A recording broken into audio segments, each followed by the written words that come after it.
This is Squid Squabble, a game about committing horrible atrocities and stealing your enemy's life essence. The game is complete with online and local multiplayer, unique items and maps, and this guy. But how did we get here? So last year, my school gave students the opportunity to do an independent study for one of their classes, meaning they got to stay home and do pretty much whatever they want. Now if there's one thing I hate, it's working, so this sounded perfect.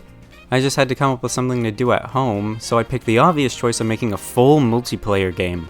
First, I needed an idea for my game. Luckily, there's this one cool trick that helps you come up with ideas instantly. Stealing!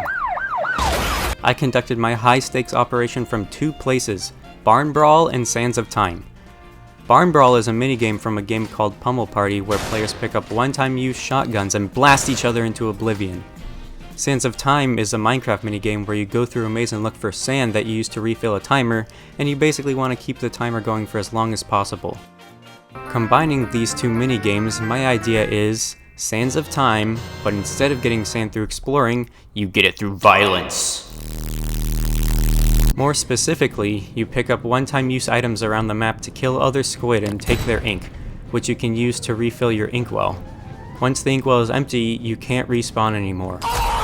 Now, I'm way too stupid to make an entire multiplayer system all by myself, so I'm gonna need a pre-built networking solution, and that's where FishNet comes in.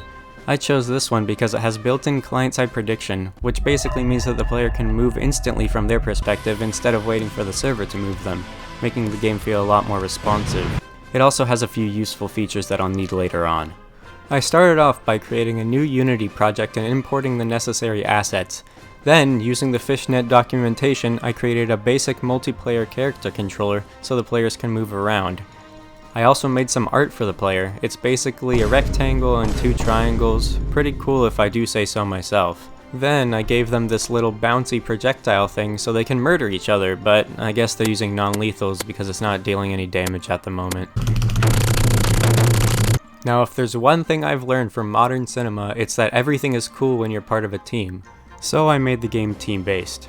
I added these team selection buttons in the lobby that change your player's color and projectile color to match your team. And don't worry if you're colorblind or you just want to make the enemy teams the color of quote, sussy red.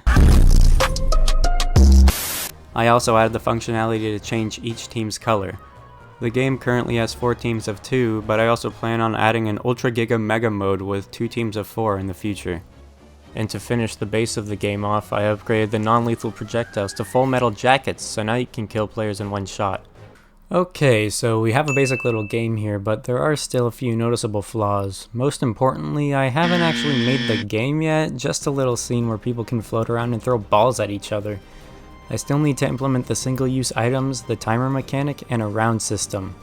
To start working on the item system, I came up with some ideas for items, including attack projectile, bouncy attack projectile, mysterious device that rips a hole through time and space, allowing the player to travel the universe at will.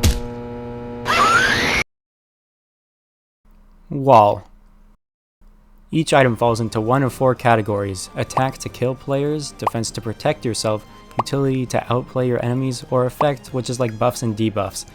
This helps players better understand what the general purpose of each item is. I created a few of the items in-game and made an item spawner script that instantiates items over the server in the center of the map. Then I made it so the player could actually pick up the items and use them.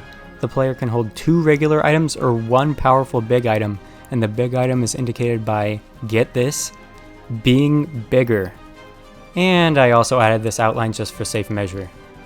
Now that the items are working completely as intended, we can move on to the timer and respawn system. This was pretty easy to do since FishNet comes with a timer that is synchronized over the network automatically.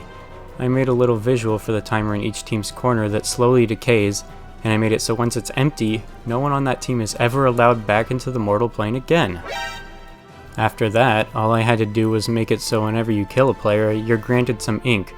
Well, it's not actually ink yet since the game isn't about squid yet, but you're granted some ink that you could take over the timer to refill it. However, I also thought of the mechanic of where while you have the ink, it acts as a second life, so instead of depositing it, you can hold on to it and take an extra hit. And finally, I made a basic round system that detects when there's one team left and switches to the next map, or if there's more than one team left after a minute and a half, no one wins that round. Currently, you need to win 2 rounds to win the match. So, the game is working now, but there is still one small problem. It kinda looks like shit. So in order to make some art, I had to come up with a theme, and I thought, you know what exists? Squid! So I decided to theme the whole game around squid. I started off by making a new player character. Bye bye rectangle guy, hello squid guy thing. Then I used an asset called all-in-one sprite shader to make the tentacles and hood wiggle, and I added this caustic effect to the background. I also created icons for all my current items, and I made a few more items, including Whirlpool, the first big item. Well, everything looks at least decent now, so I guess I'm done. Wait a minute. Wasn't this supposed to be a school project? I kinda need local multiplayer to present it, but I've been developing for online multiplayer this whole time. Oh, fuck. Luckily, FishNet also has a paid tier which adds an offline transport, which means I can make my whole game local multiplayer with barely any code at all. All I have to do is cough up all my life savings and boom, local multiplayer. Well, the game is ready to present now. I didn't actually film any of the presentation, but it went pretty well. I had to disable the Whirlpool item though because it was a little buggy, but I'll fix that soon. I also quickly got the game set up with a temporary Steam app ID so it can be played over the internet as well, but I don't have a Steam page set up for it quite yet. Make sure to come back next time when I get the game properly up and running on Steam, and of course, thank you so much for watching.